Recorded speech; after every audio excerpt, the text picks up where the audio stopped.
Hey, good afternoon. My name is Omari Sankofa, and I'm here with Tyler Davis, sports editor here at the Detroit Free Press. And we are here to talk about last night. Obviously, I think you could argue that was the most exciting night in not Pistons history, but at least in like the last decade or so. They got the number one pick. They will have you know, their choice of whoever they want on July 29th during the NBA draft. And I think everybody would probably agree that Cade Cunningham is the favorite, though there's some smoke out there, and also some reporting from myself indicating that it's not quite 100% yet. So going to dive into that here with Tyler, and should be a pretty good chat. But Tyler, I know you're a Chicago guy, but obviously still following the draft and whatnot. Did you have any feeling of where the Pistons were going to pick last night? I know a lot of fans are uh, really pessimistic. I don't know if you had any of that pessimism coming in. Well, just from a Pistons standpoint, being in Detroit for the last almost year now, I've seen social media. There was a lot of anxiety about what could happen, and for good reason. Y'all have had some rough luck here in Detroit, not just with the Pistons, but with the Red Wings when it comes to the lottery. But it feels, it was great to see the reaction of not only the city but Troy Reaver right after it happened in the Pistons front office. And it's fun. It's got to be fun for the city, like you said. I'm a Chicago guy. The Bulls lost their pick. We won't get into that. That's tragedy. 4 hours east of here. Or, I'm sorry, 4 hours west here. But what do you think about getting the number one pick? I mean, Cade Cunningham's obviously the number one prospect, but what if you can trade down a couple spots and get another really talented player and maybe another lottery pick, future lottery pick in the process?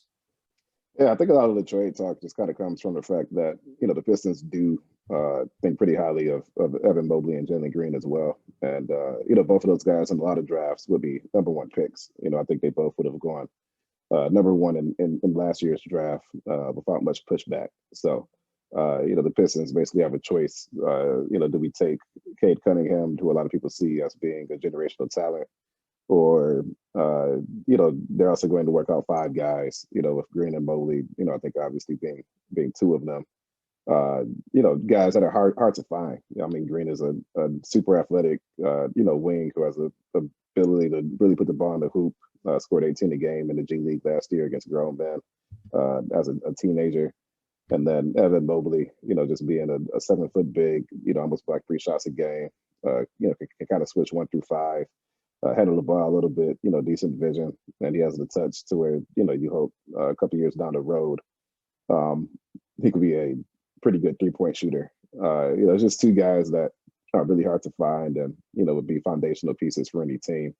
And, Troy, of course, I think we saw last year, he doesn't really subscribe to group think. There's a guy he likes, he's not going to, be talked out of it. We saw him, trade to get Isaiah Stewart 16th last year, who, a lot of people were confused by that. But, Isaiah Stewart, turns out is a very good NBA player, and he's the type of big a lot of teams want right now. So I think it's a situation like this, just knowing that, Troy is not afraid to, get the smoke if he does something that's unpopular, and they're in the driver's seat, right? Would they take Jalen Green at number one over Cade? Probably not.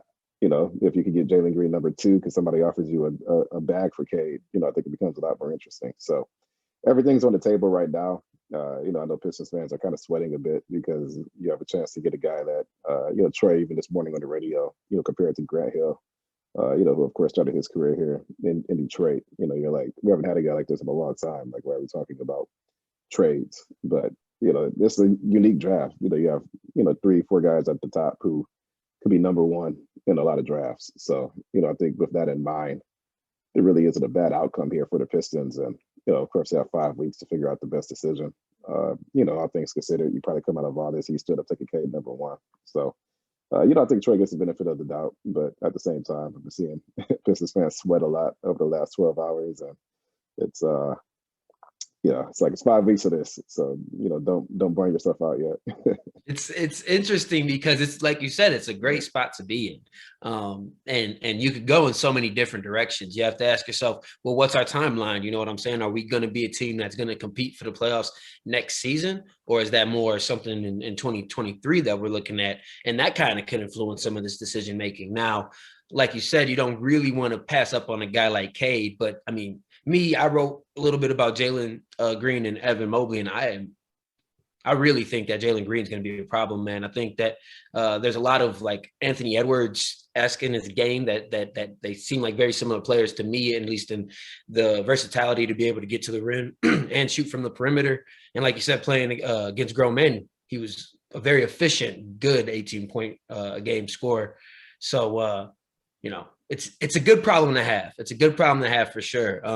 I think you almost have to go with Cade because, like you wrote, a 6'8" forward who can pass the way that he can and shoot and finish with both hands. They don't grow on trees. So, again, it's a good problem to have. We'll see what Troy is. He's earned the benefit of the doubt because of his drafting prowess and just in this one past selection that he had. So where do you think, if it is Cade, how do you think he fits on this roster as constructed? I think he fits pretty well. I think Cade fits on like most rosters. Especially for a team that needs a guy like Cade. Obviously, he's kind of like your lead guy on offense. You want the ball in his hands. He can make every pass in the book.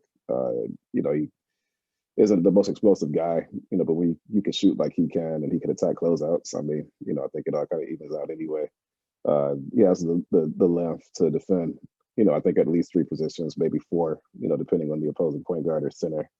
He just really doesn't have any holes in his game. I mean, he's just pretty close to being a perfect prospect. And if he had LeBron's athleticism, he'd probably be getting the LeBron James comparisons. But overall, I think if there's any trepidation looking at the Pistons roster, it's just that they used their lottery pick last year on a point guard and Killian Hayes, who was also better with the ball in his hands last season.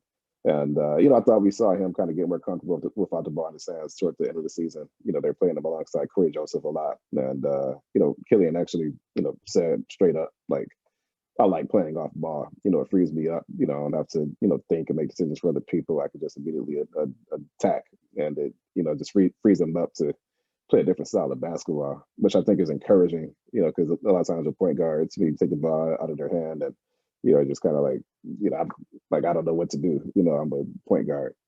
Killian, if he can knock down open threes, cut, like he's 6'5", so he's already got that defensive versatility that you would want for your off guard.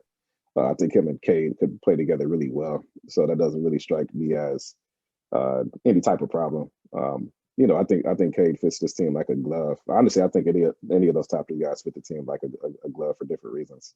You don't have to really think too hard about how Jalen Green fits as a guy who's just a bucket getter, for a team that just hasn't had too many bucket getters in the last 13 years. Mobley, obviously, you probably shift Isaiah Stewart down to the four, but, he was shooting a lot more threes last season. And if we can get 48 minutes of center play from Isaiah Stewart and Evan Mobley for a whole game, I think you're in pretty good shape, compared to most NBA teams. So really no bad outcomes here. But I mean, Cade, obviously, you just look at how the league is trending. You have so many big wings who are, just versatile, especially for a guy who shoots that well from three. I mean, like that's just the icing on top. So Cade fits his team like a glove. And, I think Killian, as long as he can knock down those catch and shoot threes, there really isn't any downside to playing them together.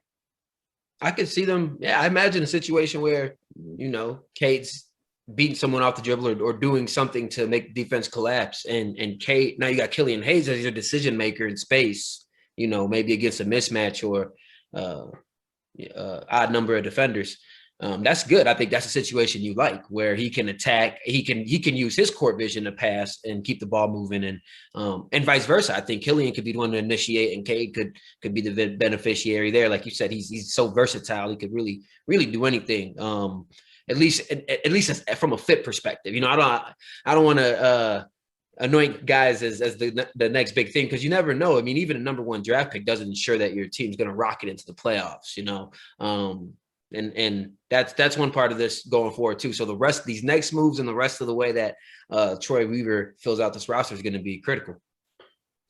Yeah, for sure. And I think if there's one thing that, I think some people, maybe you see the argument for Jalen Green over Cade is that, you talk about upside. Yeah, I mean, I don't think Cade is going to be a bust. I think he's pretty much bust proof. But does he top out as a superstar or just a pretty high level starter? I think he's a superstar. I've seen some people argue that Jalen Green just being a much better athlete. You could see him reaching a higher tier as a scorer. But just with Green being 6'5", and I think he averaged more turnovers than assists in the G League last year. Is he going to like what else can he do? Basically, is he going to have that same value in defense? Is he going to have that same value as the defender? Like at best, maybe he's defending 1 through 3. I think maybe to me, I think Jalen Green's ceiling is probably more limited unless you think he's scoring the ball like James Harden or Kobe Bryant, in which case, yeah, maybe go ahead and do it. But but I also think that Cade Cunningham could be Jason Tatum, except with pure point guard vision. I think it's a lot of wings in the NBA who aren't absurdly athletic, but they just have the ball skills to get it done. So yeah, I mean, personally speaking, I think Cade is probably as perfect as you get in this draft. But if Houston or if who's number 3, Orlando. I mean, if one of those teams, I'm sorry, Cleveland's number 3. If one of those teams come in with a big bag, then you at least pick up the phone and see what they're offering, right? Yeah, I think you got to. And like you said, we've seen that this front office isn't afraid at all. They're not afraid of the tweets. They're not afraid of making maybe an odd decision, because like you wrote plenty of times, signing Jeremy Green and Mason Plumlee to the money that Troy Weaver did was right. Almost got laughed at, laughed off of NBA Twitter. But what does NBA Twitter know? Yeah, that's the thing. And even with Pistons Twitter, a lot of those moves, weren't really popular last season. I remember Jeremy Grant had that first, preseason game when he kind of set up for a lot of mid-range shots and just didn't look comfortable. And, like the sky just started falling. Like, we just signed Josh Smith again. Like, oh no. And, turns out that was very wrong. So, yeah, I mean, again, like there's really no downside here for the Pistons. They'll do their diligence to work their guys out, and then on July 29th, they'll make the decision. But, this was an excellent lottery to win. I think it's better to win this lottery than the last year's lottery, honestly. I don't think the gap between number 1 and number 7 or 8 last year is as big as the gap as, I think, Cade, Green, Mobley, and whoever the next best guys end up being will be in this draft. I mean, of course, somebody outside of that top 4 is going to be a stud, but we've seen some top heavy drafts in the past. You can look at 2003. That top 5 was stacked, and then you kind of go throughout, and the next best guy might have been. I would have to go back and look at that draft, but I think it was somebody like Chris Kaner, like a really good player, but not a Hall of Famer. So yeah, I mean, this is a great draft to have the number 1 pick in. Pistons have all the leverage, to work guys out. There would be more reports, many of which would probably stress people out. But, in the end, I just have a hard time seeing the Pistons looking back at this draft and thinking we probably could have played that differently. Troy is not really a guy that, he doesn't strike me as a guy that has regrets anyway. He does his homework and he's ready to strike. He has the guys he likes. And, if you get something wrong, like it is what it is. But, yeah, in this draft, to have a top 4 pick, to have the number 1 pick, and all that leverage. Like I just think you're fine. Either a team gives you a bag that's big enough or they don't, and you just pick Cade and that's that. So with now all we're doing is you're going to go talk to some prospects at the scouting combine, right? And then draft in about 5 weeks. Yeah, combine availability is tomorrow and Thursday. Of course, we'll have some content on that, although it's probably a lot less interesting now that people are just looking forward to Cade. I don't know how much they're going to want to read about Jonathan Kuminga. No offense to Kuminga, but I just kind of where we're at now. We had to fill out a form last week about the guys wanted to talk to, and I just, just like scattershot, I know what they're picking. So, I'm just let me talk to everybody, but a much more narrow scope now. So it definitely does simplify things a little bit. Well, shoot, man. Good luck with that. We're all looking forward to the combine, just and everything that goes on with that. And hey, faith for Cade worked. Now it's all in Weaver's court. Yeah, fade for Cade works. 14 lottery is about moving up, and this was the one that got it. I also throw out. I saw a Reddit thread on Pistons Reddit like 3 months ago that was like every team Jahlil Okafor is on ends up getting a #1 pick. So shout out Jahlil Okafor.